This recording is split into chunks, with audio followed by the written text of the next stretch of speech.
سبيل الدموع سبيل مريح تنهدى يا صاحي كي تستريح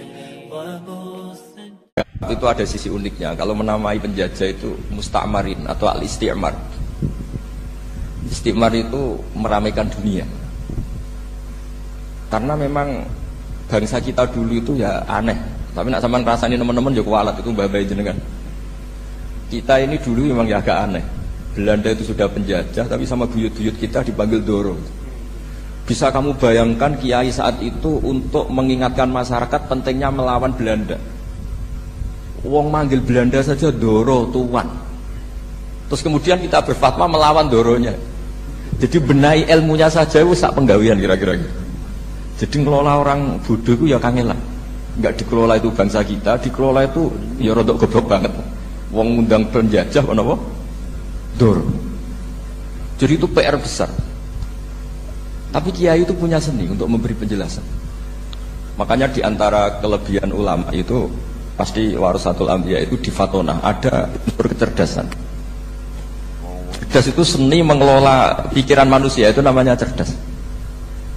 Makanya saya berkali-kali kalau ngaji harusnya orang itu semuanya itu pengagum ilmu, jangan pengagum fakta, ini pengagum ilmu. Biasa berkali-kali mencontohkan kalau Anda suami yang miskin, nggak punya uang, terus pulang dimarahin istri karena tidak punya uang atau kerja tidak sukses, harusnya kamu bangga. Anda juga kan yang berteori kalau suami nggak becus itu pasti dimarahin. Nah, ketika menjadi fakta harusnya Anda syukur bahwa ilmu Anda itu benar. Jadi pas istri marah, wah alhamdulillah ternyata teori saya ini benar itu. Ini lucu kan, teori Anda mengatakan demikian, tapi pas menjadi fakta Anda tidak siap. Nah, begitu juga menyangkut penjajah. Belanda itu sudah maju, Eropa sudah maju, Indonesia negara yang terbelakang. Di mana-mana terbelakang itu menjadi objek penjajahan. Di mana-mana yang terpelajar itu posisi menjajah. Sehingga ulama adalah mengertikan yang tidak ngerti. Karena teori penjajahan pasti gitu, yang tahu menjajah yang tidak tahu, yang sudah modern menjajah yang belum modern dan seterusnya. Makanya awwalu hadzal din itu al ilmu. Makanya nomor satu itu ilmu, pengetahuan. Di sini pentingnya sampai Islam mewajibkan thalabul ilmi fardhatun ala kulli muslimin. Karena tadi bisa kamu bayangkan 350 tahun dijajah Belanda, kita manggil mereka itu Doro atau tuan. Kayak apa? Susahnya menggerakkan masyarakat yang cara pandang masih demikian. Yang kiai-kiai sudah tidak berontak dibikinkan masjid di alun-alun, diberi otoritas beragama sehingga dikira Belanda ini baik. Padahal ini dulu ya niatnya menina bubukkan biar tidak ada pemberontakan. Walhasil singkat cerita, kiai-kiai yang sudah di Mekah termasuk Mbah Hasyim, beliau ketemu Muhammad Iqbal, ketemu beberapa ulama dunia, tahu bahayanya musta'marin tadi. Terus akhirnya kiai-kiai kumpul-kumpul fatwa resolusi nopo jihad. Jadi ini mukaddimah sebagai pembenaran, sebagai setuju saya sama Kiai Julil Albab bahwa nomor satu itu jihad. Tapi jihad tadi pemaknanya harus utuh. Kalau kondisi perang ya perang, kalau kondisi stabil ya jihad untuk memajukan apa? Indonesia. Dan itu saya ulang lagi dimulai dari ilmu. Sebelum saya ngaji Minhajul Thalibin saya cerita ilmu itu apa? Ilmu itu sederhana, sesuatu yang mudah. Karena ilmu itu fitratallahi allati fataran nasa apa? Misalnya begini, saya orang miskin, nggak punya apa-apa. Sudah nggak punya apa-apa, nggak punya jabatan, terus keluarga yang nggak pati loyal, mungkin istri ada ngidolakan kita, bahkan anak kita sendiri juga nggak ngidolakan kita. Itu kan sial-sialnya orang, anak kita aja nggak pernah ngidolakan kita. Tapi untuk bahagia itu sebenarnya sederhana. Sederhananya begini, orang pinter itu ingin mempertahankan kehidupannya, terus pinter sampai berobat habis banyak ke Belanda, ke Jepang supaya mempertahankan nyawanya. Si miskin ini kalau dia setiap makan, ya Allah, saya dengan makan ini mempertahankan nyawa saya. Sehingga makan itu satu kajian ilmiah bahwa ini luar biasa. Bahwa orang punya alpat, punya uang 1 miliar, itu tidak mempertahankan sesuatu yang pokok, yaitu nyawa. Orang tidak punya alpat itu hidup, nggak punya uang 1 miliar hidup. Tapi kalau nggak punya nasi 1 piring, nggak punya air 1 gelas bisa mati. Artinya apa? Orang miskin itu yusyarikul aghniya, sama dengan orang-orang kaya dalam hal kepemilikan hal-hal yang pokok. Tapi kadang-kadang orang miskin itu ya nyun sewu agak belagu, sudah miskin ingin punya alpat, sudah miskin ingin punya uang, ya dia tersiksa. Harusnya cara berpikir nggak punya alpat itu masih hidup, nggak punya uang 1 miliar masih hidup. Yang punya Alphard hidupnya juga pakai nasi 1 piring, yang punya uang 1 miliar juga pakai nasi. Ya kalau itu kan sama, saya punya. Kalau gitu kan bisa miskin rasa kaya. Itu memang harus dilatih. Nah, kalau orang kaya kan rumahnya banyak di mana-mana. Memangnya kalau rumahnya banyak di mana-mana terus tidur di sini 1 jam, di rumah itu 1 jam, malah nggak bisa tidur kan? Tetap aja yang dipakai 1 kamar.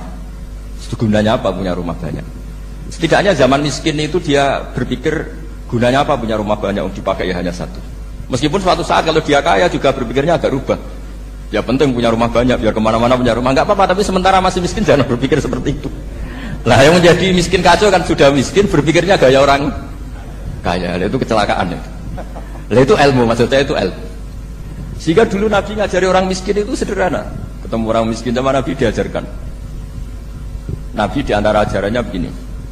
Ada seseorang man asbaha, orang yang setiap harinya mu'afan fi jasadi, dia sehat, aminan fi sirbi, negara dalam keadaan aman, tidak dalam ancaman, indahu qutu yaumi, dia hari itu punya makan, faka'an nama khizat lahu dunya bihadzafiriha, berarti dia sudah punya dunia dan isinya.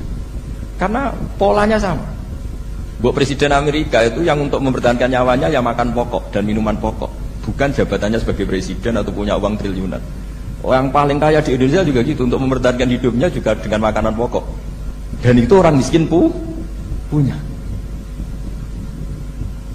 Nah, kehidupan paling top itu apa? Ya kehidupan yang mempertahankan nyawa itu yang paling top, lainnya itu enggak. Karena mempertahankan nyawa ini super penting. Dan orang miskin bisa. Nah, saya berharap ilmu seperti inilah menjadikan dulu itu kuat ketika melawan Belanda. Kenapa kuat? Karena mereka gampang syukur. Barokahnya gampang syukur itu selesai dengan dirinya sendiri. Kalau bahasa intelektualnya itu, orang kalau sudah selesai dengan dirinya sendiri bisa berpikir memanfaati pada orang lain. Nah, dulu orang-orang miskin ketika era sahabat, termasuk era para ulama yang mendidik para umatnya, itu selesai dengan dirinya sendiri. Nah sekarang banyak orang miskin juga termasuk orang kaya, bahkan belum selesai dengan dirinya. Wah itu angel, ngajak jihad angel, karena dengan dirinya saja belum selesai. Maka masyhur itu kan ketika perang Tabuk ada orang datang, kira-kira kalau Indonesia pakai beras 4 kilo, ya Rasulullah yang 2 kilo tak kasihkan keluarga kami supaya bisa makan, yang 2 kilo tak kasihkan jenengan untuk biaya perang. Perang Tabuk itu perang tersulit, disebut perang Dhatil Usra. Sekarang hitung saja, ini coba dihitung, mungkin yang bagian kasir tahu. Kalau 2 kilo kali 3.000, umat Islam pas itu sekitar hampir 3.000, itu sudah 6.000 kilo. 6.000 kilo itu artinya apa? Orang miskin ketika perang membiayai dirinya sendiri, itu satu. Kedua, dengan mental memberi, orang ini tidak tamak. Barokahnya tidak tamak, tidak nyalahkan yang kaya. Efek dari itu apa ketika perang Tabuk? Sumbangan dari Sayyidina Utsman yang jumlahnya besar sekali, yaitu di antara 1.000 dinar. 1 dinar kira-kira 4,25 gram, berarti sekitar 4.000 gram. Itu bisa diberikan alat perang. Sumbangan dari Abu Bakar juga bisa dipakai beli kuda untuk perang. Nah bayangkan kalau kebutuhan orang miskin ini untuk makan itu nggak mau urun. Wong saya miskin, nggak perlu urun, saya miskin dipakai alasan terus. Maka jumlah 3.000 ini akan mengurangi anggaran untuk belanja peralatan perang, karena untuk konsumsi orang miskin. Jadi itu kadang mangane tanduk itu kan repot. Wes miskin mangane tanduk, nak antri mo kan ribet. Artinya apa? Perang ini tidak fokus karena ngurusi konsumsi untuk orang-orang miskin. Nah, dulu zaman Nabi orang miskin pun semuanya heroik. Mereka dibantu gak mau, inginnya bantu. Sampai dicibir sama orang munafik. Apa gunanya sedekah 2 kilo? Perang ini perang besar antar negara. Pas itu mau perang melawan Romawi. Sampai orang munafik bilang alladzina almizuna almuttawiina minal mu'minina fi sadaqati walladzina la yajiduna illa juhdahum faskharuna minhum. Orang-orang munafik digambarkan Allah orang-orang yang mencibir sedekah kecil. Untuk perang besar kok sedekahnya hanya 2 kilo. Tapi yang mahal bukan 2 kilonya. Kalau ada 1 juta orang miskin menyumbang negara 20.000, itu artinya apa? Kita punya rakyat yang inginnya hubungannya dengan negara memberi. Tapi coba kalau kita 2 juta rakyat yang inginnya dari negara mendapat, pegawainya demo ya. Nah ini ajarannya Nabi yang luar biasa. Dulu Nabi itu bisa mendidik orang miskin pun bermental memberi. Nah barokahnya bermental mandiri ini mereka selesai dengan dirinya sendiri. Coba kalau mereka tidak bawa makanan sedikit ketika perang, mungkin kuda yang untuk perang, terus mereka berpikir, ini saja disembelih supaya kita bisa makan. Ribet kan? Ngapain beli senjata yang mutakhir, makan saja nggak bisa. Tapi barokahnya mereka urun sendiri. Mereka selesai dengan dirinya sendiri. Ini hebatnya didikan Rasulullah Shallallahu Alaihi Wasallam. Nah dulu Mbah Hasyim dan kawan-kawan itu berhasil mendidik seperti itu. Santri yang miskin-miskin itu kalau ngaturi kiai duwene telo itu gak no telo, duwene wi itu gak no wi. Jika kiai sing wis mapan-mapan, misalnya kados kula wonten kan mun setengah mapan, ya akhirnya yo iso mangan wi. Jebule wi ku yo enak. Santri yo seneng mergo kiai ini seneng pancen wis suwi mangan pizza misalnya. Lah tapi nek sing melarat terus aku melarat kiai tak kei wi mosok doyan. Wis melarat medhit di alasan kan ribet kan. Ini yang perlu dihilangkan, medhit kok berargumentasi. Yang mahal itu bukan winya, mental memberi. Orang itu kalau mentalnya memberi itu berarti selesai dengan dirinya. Tapi kalau tidak bermental memberi pasti tamak. Dan tamak itu mesti menghakimi orang lain. Maka dalam kitab hikam diterangkan penyakit terberat itu tamak. Kenapa? Karena orang pikir itu tidak ada kata-kata kitab hikam, bukan kata saya. Yang ada itu tamak. Misalnya gini, saya kenal PLT Bupati Kudus. Tidak pernah saya bilang beliau kikir. Tapi sekali saya pernah ngajukan proposal tidak kesampaian. Wah, boleh medit. Jadi saya menvonis medit itu sebetulnya ya karena punya keinginan tidak kesampaian. Coba kalau tidak, bahwa medit orang serap penting. Misalnya anak-anak muda sama orang-orang cantik di Jakarta, pernah nggak kamu bilang itu sombong? Enggak kan? Setelah kamu bilang, Mbak aku ingin kenal mbak sampean, terus dia agak mau, baru kamu bilang sombong karena keinginan kamu tidak. Nah, bayangkan kalau orang bermental tomak, kayak apa bangsa ini? Nah, sahabat itu dididik oleh Nabi, tomak itu selesai karena keinginan mereka memberi. Sehingga Indonesia bisa merdeka begini itu barokahnya didikan ulama, semuanya ingin memberi. Dulu belum ada negara, tentara-tentara kemerdekaan kalau di kampung-kampung itu ya dibiayai donatur-donatur, termasuk bahasa saya, buyut saya dulu. Itu berapa ton aja beras untuk pasukan Hizbullah, pasukan TNI. Di Aceh ada Daud berih, ada baca berueh. Jadi baca aja kayak kira asap ada yang berih, ada berueh. Saya juga gak tahu orang Aceh kalau baca berih nyumbang berapa emas untuk kemerdekaan Indonesia. Yang Kesultanan Jogja Legowo, Jogja tidak lagi negara tapi diberikan bagian dari Indonesia dan seterusnya. Nah, jadi semua ini barokahnya didikan Rasulullah SAW yang diteruskan para ulamanya bahwa nomor satu didik masyarakat itu bermental memberi apapun kecilnya ini selesai dengan dirinya sendiri. Itu kalau sampean nggak punya mental memberi, nanti pulang dari Pemda, sok acara kabupaten berkata ini ribet itu. Awas itu, bar ngaji langsung lali berarti sampean. Sudah kalau nggak urun ini sudah luar biasa, nggak urun untuk berkat itu sudah luar biasa.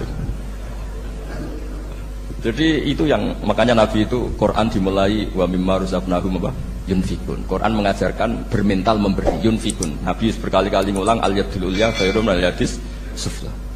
Dan memberi itu tidak harus nunggu kaya. Gambarannya Quran tentang orang baik itu gimana? Alladzina yunfikuna fis sarra wa dharra. Bukan fis sarra saja, ketika wa dharra juga. Saya pernah guyon sama orang kaya di Jakarta. Dia uangnya miliaran, mungkin malah triliunan. Guyon sama saya, Gus saya ini sudah sekian bangun masjid di mana-mana. Saya ini berarti hebat. Enggak kata saya. Enggak ada masjid agama tetap jalan kata. Karena di kampung-kampung sudah banyak masjid kata. Masih keren tukang becak kata. Kok bisa Gus? Sampai nyumbang masjid 1 miliar, itu masjid apa kata saya? Ya masjid-masjid besar. Nah itu paling dipakai kubah atau menara atau apalah yang tidak mendesak. Tapi kalau orang miskin, ngutangi orang miskin itu kalau nggak utang hari itu nggak makan. Kan nggak mungkin tukang becak ke utang ke bank atau orang kaya raya kan kenal saja enggak. Mesti orang miskin utangnya sama orang miskin. Saya kalau orang kaya utang Habib Bidin mesti mau beli Innova. Karena level orang elit, jadi utangnya itu beli Innova, aksesoris Innova, seri terbaru. Tapi kalau orang miskin sama orang miskin, utangnya itu beras untuk nyawa. Artinya apa? Kalau saya diutangi Habib Bidin untuk beli Innova, itu ganjarannya itu sekunder. Tapi kalau sesama orang miskin itu ganjarannya primer. Keren mana? Hutang-hutangannya orang miskin sama orang kaya. Satu menyelamatkan nyawa, satu menyelamatkan citra. Dia baru sadar, ternyata orang miskin lebih hebat ketimbang saya, lebih hebat tapi tidak usah ditiru kata saya. Cuma dia menjadi tidak sombong sekian miliar yang disumbangkan ke masjid karena dia menjadi tahu ternyata itu tidak banget. Nah kecuali masjid-masjid yang kamu nyumbang memang masjid perintis di daerah-daerah yang belum ada masjid. Kalau masjid-masjid besar itu kan kadang kebutuhannya sudah selera, bukan pokok. Nah saya ini cerita ya, jadi supaya orang tahu lah. Zaman Nabi itu orang sudah selesai semua dengan dirinya sendiri. Jadi maksud saya Islam nggak apa-apa tanpa masjid itu masjid yang sudah sifatnya selera. Indonesia kan masjid sudah sifatnya selera semua. Yang dikatakan masjid pokok kan yang dipakai sholat bisa, dipakai alat sesuci bisa. Tapi kalau sudah selera ya pondasinya harus begini, lampunya harus dari kristal, terus kubahnya itu sudah selera. Nah rata-rata sumbangan yang miliatan itu kan sudah ke selera. Sementara orang miskin utang-utangan sama orang miskin untuk menyelamatkan apa coba? Nyawa. Artinya para orang miskin jangan kecil hati. Wah saya sudah kok hanya 2 kilo, tapi 2 kilo nyawa. Dan itu pahalanya luar. Nah, ini ilmu asal saja. Nah dia itu berhasil seperti itu sehingga orang-orang miskin dulu tuh rumah tentara itu ya nganggo ui, nganggo telo, bahkan ada yang pakai apa itu Pak Hartopo itu pisang itu, arasnya pisang itu, bronggolnya pisang sudah dipakai saja Pak tentara. Tentara di mana-mana bisa makan. Coba kalau yang ngamal yang kaya tok itu tidak cukup. Tapi barokahnya yang miskin juga ikut ngamal itu cukup karena yang miskin itu mayoritas. Jadi didukung kaum miskin itu pasti menang lah kan kira-kira gitu. Karena di mana-mana orang miskin itu banyak. Menemukan orang kaya itu nyari data. Kalau menemukan orang miskin seketemunya pasti ketemu. Dan orang miskin ini dididik ulama untuk berkontribusi. Sehingga banyak tentara ketika dicari Belanda pura-pura jadi petani. Ini juga yang menyelamatkan orang miskin. Nah, ulama dulu itu orang paling sukses mensuasanakan seperti itu. Itu yang diceritakan di perang Tabuk. Mimpa di maka tayazihu qulubu fariqin minhum. Jadi perang Tabuk itu perang di antara yang paling diceritakan Allah berkali-kali apa? Ya Rasulullah tadi malam saya buruh dan ini dapat 2 sok ya kira-kira berapa kilo lah. Yang separuh untuk keluarga kami, yang separuh saya sumbangkan ke jenengan. Coba perang antar negara hanya menyumbang 2 kilo beras. Bayangkan. Tapi nilainya bukan 2 kilo. Kalau 2 juta rakyat Indonesia nyumbang 2 beras artinya hubungannya dengan negara hubungan ingin memberi. Dan barokahnya hubungan ingin memberi, ora pati kecangkeman toma, ora pati kakean menuntut. Ini yang mahal itu yang gak ternilai itu. Dan itu menjadi kekuatan yang luar biasa sehingga umat Islam bisa mengalahkan pasukan Romawi. Nah Indonesia dulu kira-kira seperti itu prakemer. Ya itu saja sebagai mukadimah Hairi Santris. Terusnya ngawas menjadi tolibin. Ini sudah sampai bab salam. Kemarin bab sujud, sekarang bab salam. Bismillahirrahmanirrahim. Watsani asyara assalam. Ya kita tahu secara i'rab kalau sani pakai i'rab isim mangkus, tapi untuk asyara tetap mabni nasab, mabni fathah maksudnya. Jadi semua ulama ngendikan adat mulai ahada asyara sampai tis'ata asyara tetap berstatus mabni apa? Fathah. Sehingga di Quran inni ra'aitu ahada asyara kaukaba. Terus di beberapa di surat Mudatsir 'alaiha tis'ata asyar.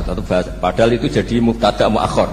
Berarti alaiha itu tetap ngatasin roko tis'ata asyara utawi 19. Tetap bacanya bukan tis'atu asyarin tapi tis'ata asyara. Jadi kita tahu secara hukum nahwu adat mulai ahada asyara sampai tis'ata asyara itu mabni napa? Fathah. Cuma khusus sani asyar yang saninya ini berstatus mangkus karena ada yaknya itu. Wasani asyar assalam wa aqalluhu assalamu alaikum wal asah jawazu salamun alaikum. Kultu al-asoh al-mansus la yujzi'u. Jadi ulama itu ya lucu. Yang satu bilang al-asoh boleh salamun alaikum tanpa al. Tapi kata Imam Nawawi, al-asoh harus assalamu alaikum. Sama-sama diklaim sebagai kaul paling apa? Asoh. Karena seperti kita tahu dalam bab fikih, perkhilafan ulama itu rahmat. Ya saya ulang lagi, perkhilafan ulama itu rahmat. Contohnya ya ini, saya ulang lagi ya. Nomor 11 itu. Wasani asyar iku assalamu. Ya terus di sini disebut wa aqalluhu iku assalamu alaikum pakai al assalamu alaikum. Wal asohu te kaul sing asoh iku jawazu salamun alaikum olahe nglafatno salamun alaikum. Terus kultu dewe Imam Nawawi al asoh al mansus la yujzi'u. Wallahu a'lam. Jadi menurut Imam Rafi'i boleh salamun alaikum tidak pakai apa? Al. Itu juga diklaim sebagai al-asoh. Tapi menurut Imam Nawawi yang al-asoh harus assalamu alaikum, tidak boleh salamun alaikum. Terus wallahu a'lam wa annahu la tajibu niyatul khuruji. Jadi ketika Anda salam tidak harus niat keluar dari apa? Salat. Dengan kamu salam berarti otomatis keluar dari apa? Salat. Nah ini menjadi problem menurut pemikiran banyak ulama. Karena ketika masuk sholat harus niat masuk sholat. Karena ketika kita takbir kan bisa takbir demo, ya kan? Kan macam-macam kan? Makanya untuk membedakan itu kan niat. Memang ini kata ulama bukan kata saya. Sekedar melafadzkan takbir ini kan demo ya takbir. Kamu kagum sesuatu juga takbir. Orang Indonesia itu kadang orang nggak sholat pun bilang subhanallah, memang sudah jadi bahasa nasional. Kalau kaget tuh bilang. Saya punya kenalan Cina itu kalau punya uang ya mohon alhamdulillah. Tak tanya kok bilang alhamdulillah. Orang-orang Islam tuh kalau seneng bilang alhamdulillah. Yang ribet itu kubu sebelah. Kalau orang NU mau layasol itu malah tanya, Gus itu doa orang makan. Kok bisa? Biasanya orang NU kalau makanan sudah keluar mau layasol, ribet. Aduh repot itu. Jadi kadang-kadang wiridan itu sudah jadi bahasa nasional. Jadi Cina orang nggak sholat tuh kalau punya uang ya bilang alhamdulillah. Kadang orang yang nggak sholat tuh tanya, ya ribet. Makanya ulama itu berdebat. Lafaz-lafaz seperti ini itu apakah wiridan apa adat? Nah untuk membedakan adat dan yang lain maka dibutuhkan niat. Makanya Allahu Akbar harus niat untuk masuk sholat. Nah normalnya salam juga harus niat keluar sholat. Biar karena masuknya niat ya keluarnya harus niat. Itu menurut sebagian ulama. Tapi sebagian yang lain enggak lah, kalau selesai tidak perlu niat. Tapi tadi sebetulnya ada problem. Jangan-jangan salam ini salam adat. Kebetulan ada temannya masuk terus bilang assalamualaikum, nanti temannya jawab waalaikumsalam. Itu ada kisah nyata. Ini memang naif betul. Ada orang alim sholat. Nah, ketika ada yang mau lewat itu kan dihadangi begini ya.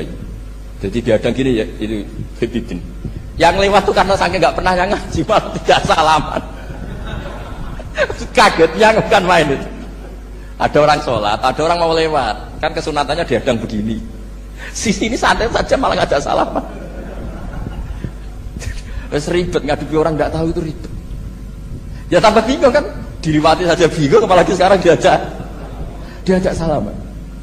Kan memang nggak sambung, kulturnya itu nggak sambung. Nah, itu kalau memang assalamualaikum terus pikir kamu waalaikumsalam, ya ribet. Memang ngadepi orang nggak tahu itu ya ribet. Makanya ya agama ini, ngelola agama ini memang. Nah barokahnya ngaji fikih itu beginilah, saya sering cerita. Misalnya kita hafal fikih, takbir itu wajib, rukun. Tapi bentuk ngangkat tangan itu sunnah. Itu barokahnya Masya Allah. Andai kan kita menentukan kaifiyahnya, mungkin kita sok suci. Itu pernah ada peneliti cerita ke saya, Gus saya itu orang NU itu pusing, dan terlalu semangat, Allahu Akbar. Apalagi yang was-was, wah itu semangatnya Masya Allah. Malah ada yang tanya, itu takbir berkali-kali itu madhab apa? Jadi orang was-was cobalah, bertobatlah itu, jangan sampai jadi madhab baru. Kalau yang was-was orang bodoh gak masalah, coba kalau dia orang alim alama, nanti muridnya juga niru, oh ternyata takbir yang satu 3 kali itu. Oh ternyata takbir yang saya itu 7 kali. Itu kalau dia jadi imam. Kalau dia jadi makmum nyampai ini pinggir, sampai pinggirnya takut kan bulan ini. Ada yang kayak orang nggak punya uang, Allahu Akbar tangannya diangkat separuh saja enggak.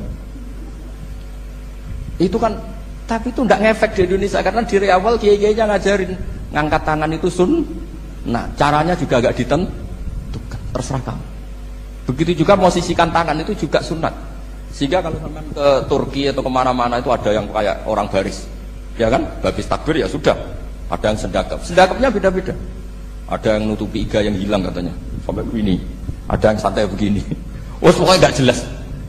Sehingga itu kalau di militer ini ada Pak Dandim itu juga bingung ini nggak protap ini kan. Tapi kalau di fikih itu memang kalau sekali nggak diwajibkan terserah masing-masing. Ada yang kayak orang baris, ada yang sendakap begini katanya apa nutupi iganya yang hilang, ada yang sambil rasa-rasa macam-macam. Tapi barokahnya ilmu fikih itu diputuskan memang dari awal tidak wajib. Yang wajib itu takbirnya. Maka duduk juga begitu, meskipun kita sepakat duduk tahiyat ula namanya iftiros, duduk tahiyat akhir namanya tawarruk. Itonis kita hukumi sunnah. Carudin kok ada sokat solatu seperti kemarin di Minhajul Talibin. Dengan duduk gaya apa saja, sholatnya tetap. Sehingga kalau kita di Arab, misalnya pas haji, orang Arab itu memang ya agak kacau. Orang Indonesia itu kalau sholat duduk, itu kan memang benar-benar sakit. Sakit sudah agak mau mati itu benar-benar sholat baru duduk. Orang Arab itu enggak.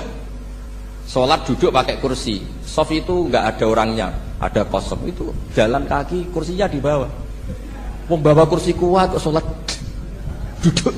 Kalau orang Jawa kan, saya juga iskal. Orangnya kalau bawa kursi kuat pindah-pindah tapi kok sholatnya.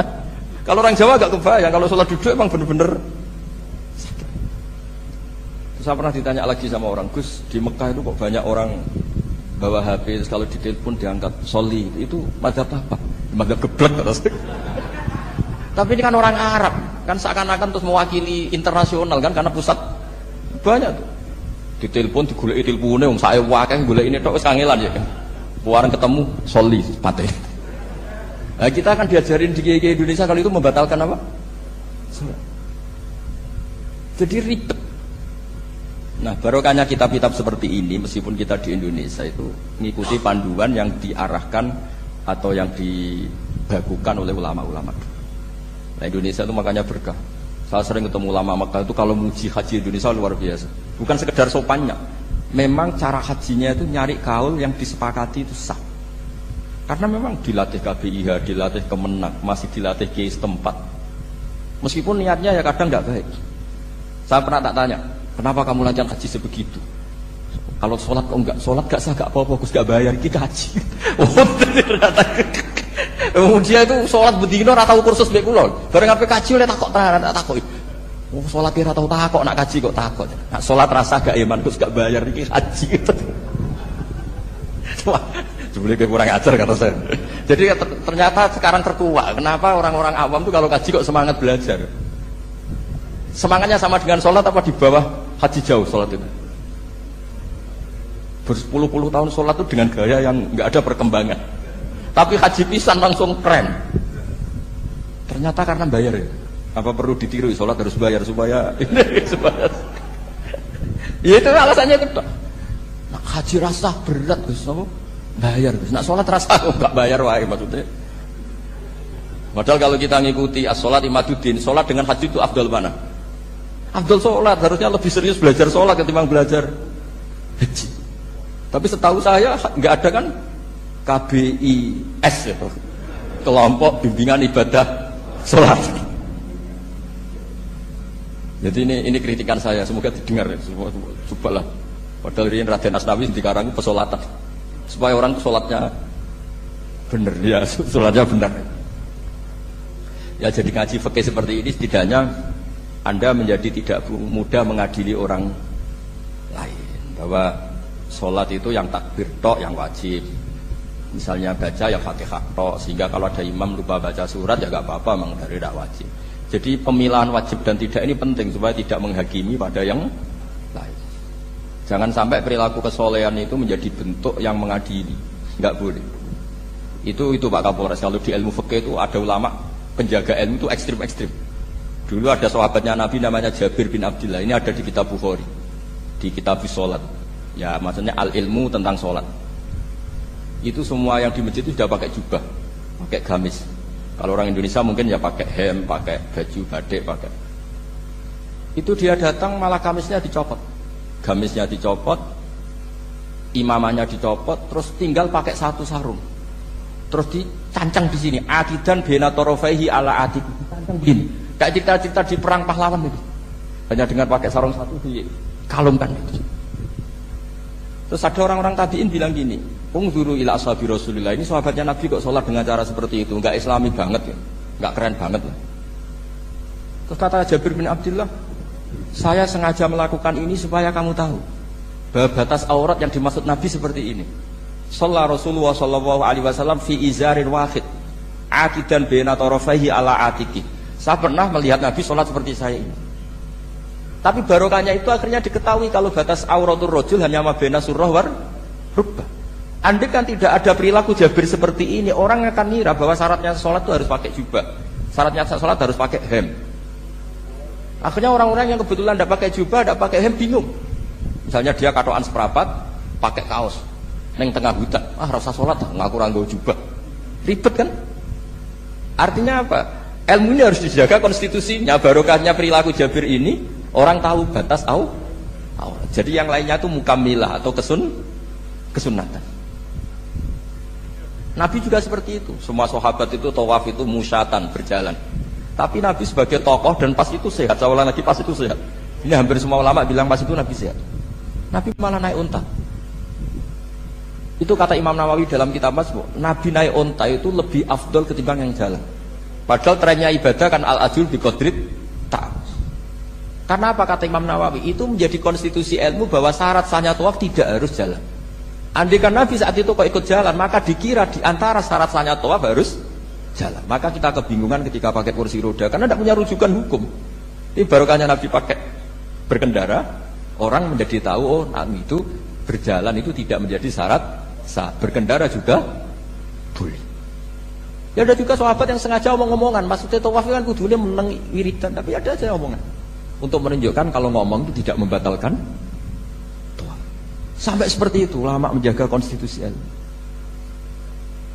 Makanya nyuwun sewu kayak kita ini yang anaknya tokoh, apalagi ini di sini ada Gus Albab, termasuk ada saya, yang anak-anaknya tokoh itu memang sudah harus mulai biasa.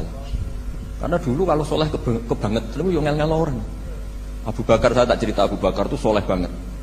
Saking solehnya itu ini gak akan ada yang niru, saya yakin. Beliau itu hari pertama diangkat khalifah, hari berikutnya masih dagang di pasar. Sehingga kita ditegur supaya tidak usah dagang, dicukupi negara. Beliau setuju, dapat gaji. Setelah mau meninggal, semua gajinya itu disuruh ganti uang pribadi karena beliau merasa tidak nyaman. Wong mengkhidmati negara kok minta uang, ganti soal uang diganti. Nah, itu ya tentu tidak wajib, pejabat juga agak minat niru. Nah tapi lucunya apa? Sayyidina Umar ketika Abu Bakar sudah meninggal itu kritiknya lucu. Kamu itu solehnya berlebihan. Ab taman batat. Sing repot sing genti. Nak soleh kok jangan teman-teman. Mesti nak soleh ya dikira-kira lah. Jangan teman-teman. Sakit sing genteni repot. Makanya saya sering jagungan sama putra-putra Mbah Mun itu. Nah, keluarnya gitu. Abai gue alim, gue anteng, ngaruhnya gede, diterima semua pihak. Repot sing genti. Mengenai kalau ini khusnudon, anak kiai ke pas-pasan pun mesti ikut dianggap strategi dengan cara seperti itu. Loh iya loh, kalau misalnya kita hanya Kapolres itu anak kita kan bisa Kapolda. Tapi kalau kita sudah Kapolri itu anaknya juga jadi Kapolda, belum kayak bapaknya kan. Jadi Kapolres belum kayak. Tapi kalau bapaknya hanya Kapolres kan anaknya masih gampang lah nanti Kapolda sudah ngelangkai kan. Jadi kadang-kadang itu artinya ulama dulu itu hebat cara. Makanya kamu jangan kaya-kaya banget, jangan sukses-sukses banget. Kasihan anak kamu nanti ini. Kasihan deh. Makanya saya sebenarnya jadi kiai itu yang ingin bener-bener banget, tapi saya santriku lah kira-kira. Ini bukan justifikasi, tapi ini cerita saja cerita. Jadi di antara makalahnya Sayyidina Umar yang terkenal itu komentar Abu Bakar tuh at-ab taman badak. At-ab tangel-ngel no siro man ing wong badaka sausti siro. Kowe ku terlalu bener sing repot aku iki penggantimu. Enggak aku maksa soleh tetep aja kayak Abu Bakar. Maksa soleh nek kayak gue nak soleh kira-kira lah teman-teman gitu. Gantinya. Ini cerita ya jadi sama Honda. Nah, barokahnya itu juga kesolehan yang massal itu diakui oleh ulama.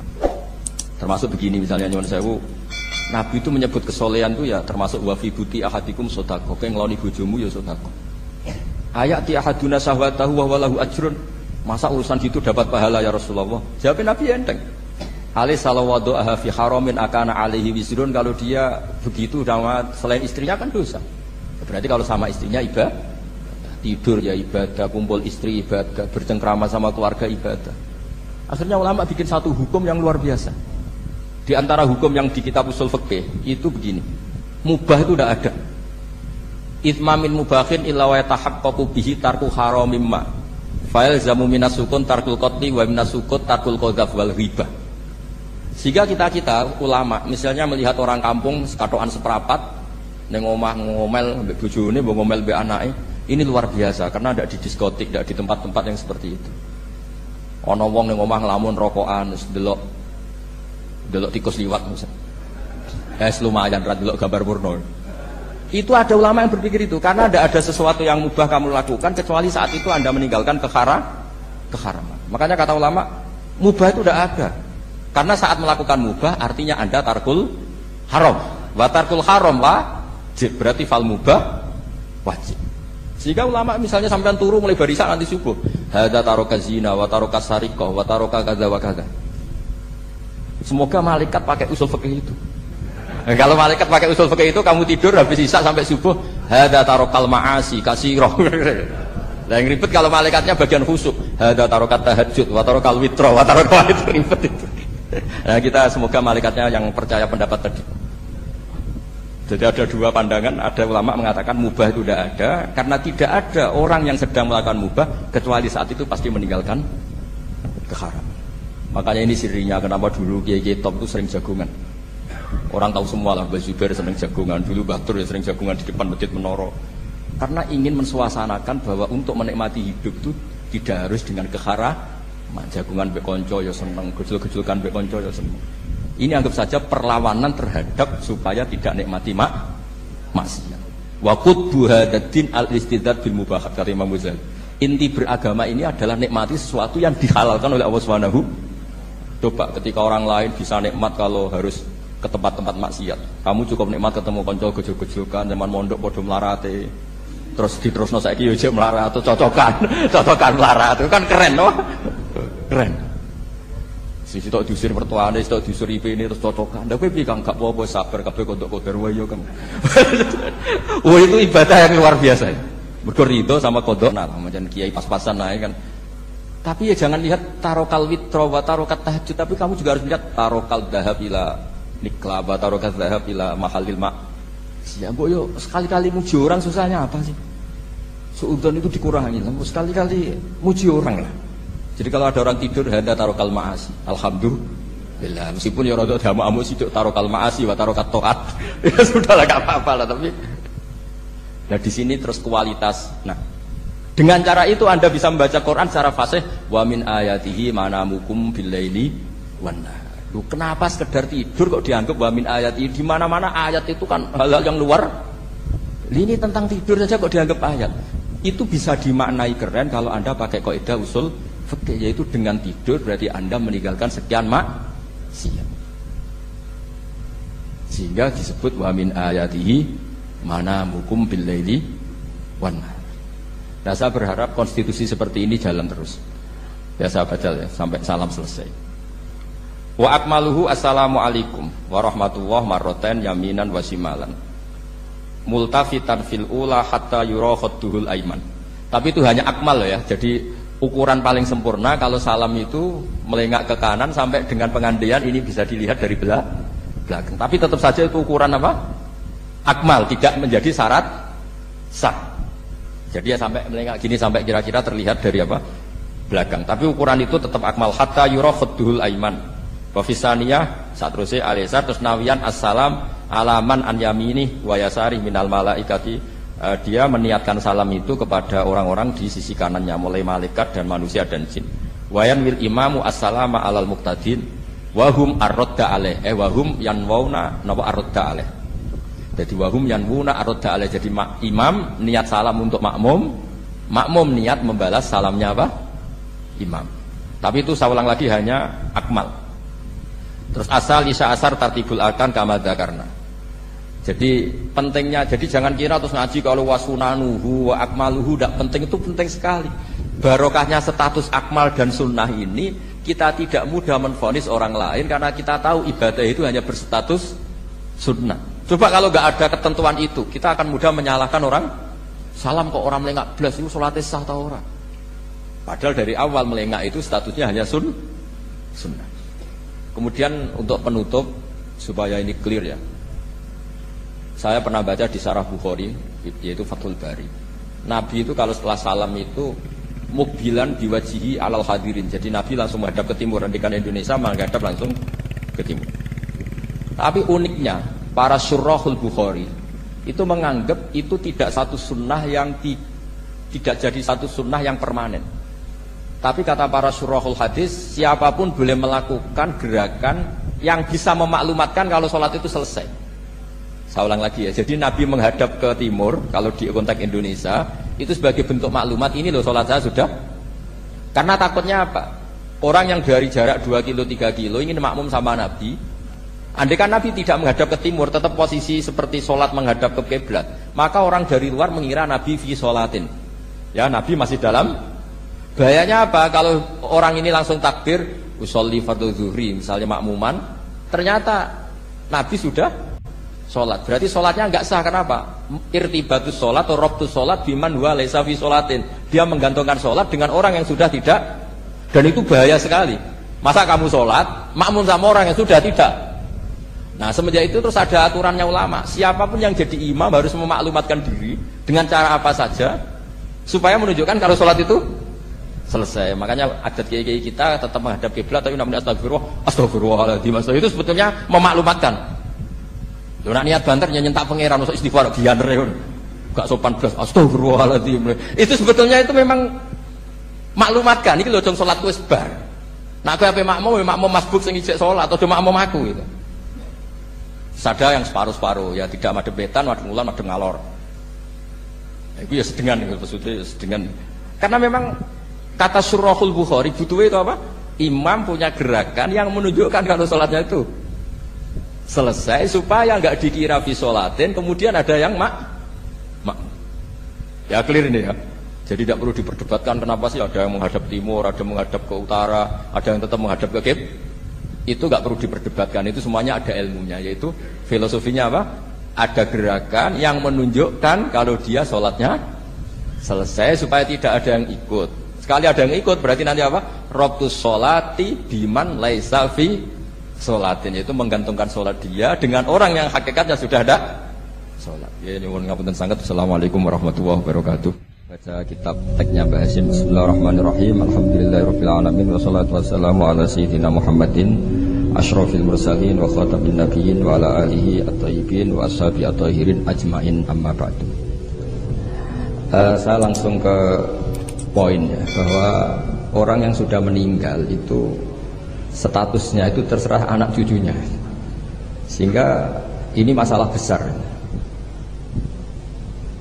Jadi saya ulang lagi ya. Jadi orang yang sudah meninggal itu dia berstatus apa itu terserah anak cucunya. Sehingga kalau anak cucu ini, kalau dalam bahasa Gus Hakim turosnya itu tidak dijaga, maka akan bahaya sekali. Dulu Nabi Ibrahim karena punya anak bernama Ishak, Ishak punya anak namanya Yakub, Yakub punya anak namanya Yusuf. Terus Yusuf bin Yakub bin Ishak bin Ibrahim. Yakub ini oleh orang Israel diberi gelar Abu Bani Israel. Jadi nama lainnya Yakub itu apa? Israel.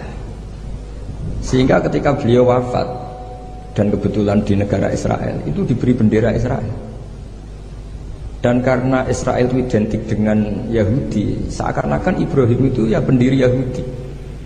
Sehingga Allah membela-bela Nabi Ibrahim dengan kata-kata maka Ibrahimu Yahudiyam wala Nasrani. Karena punya cucu yang meninggal di Israel dan dikira seperti itu. Kita tahu banyak guru-guru kita yang madhabnya ahli sunnah. Kalau menurut PBNU ditambahi ahli sunnah an-nahdiyah itu. Saya tidak tahu itu tambahan itu legal apa ilegal, tidak tahu itu. Tapi kalau anak cucunya itu kubu sebelah, itu nanti ya terus gak dikholi, terus diharamkan khol. Kemudian pendapat itu seakan-akan warisan dari leluhurnya. Orang Arab dulu kama tasyarrafa bi Muhammadin adnan. Jadi orang itu mulia bukan berdasar mbahnya tapi berdasar cucunya. Ini perlu dicatat ya. Bukan kayak orang Jawa keramat munut gandul apa? Keramat.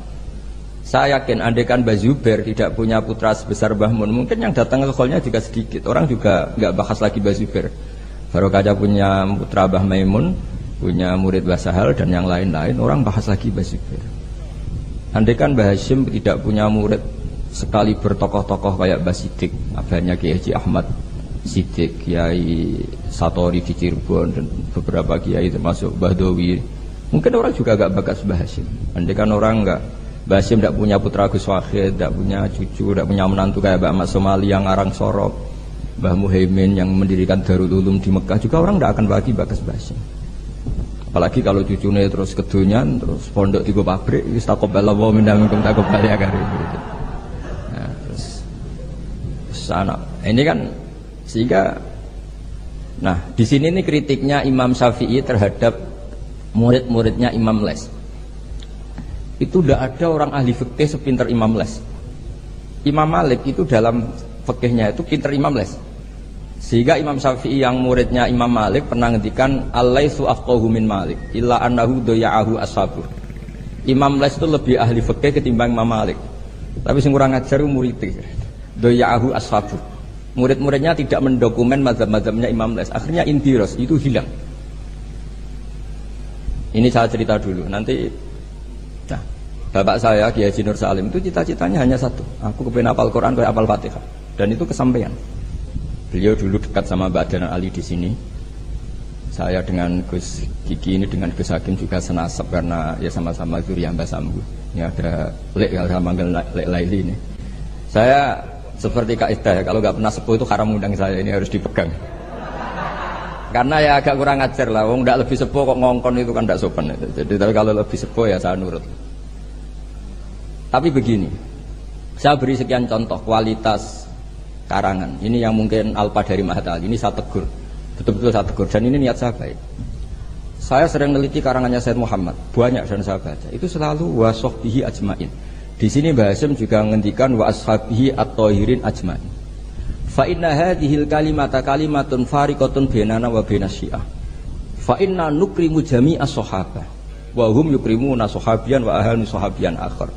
Itu harus disarai, jangan menjadi monoton ajmain. Saya ngaji di mana-mana selalu pakai khutbah yang konvensional wala ali washabi asmain. Selain males ya khutbah sing ngengket,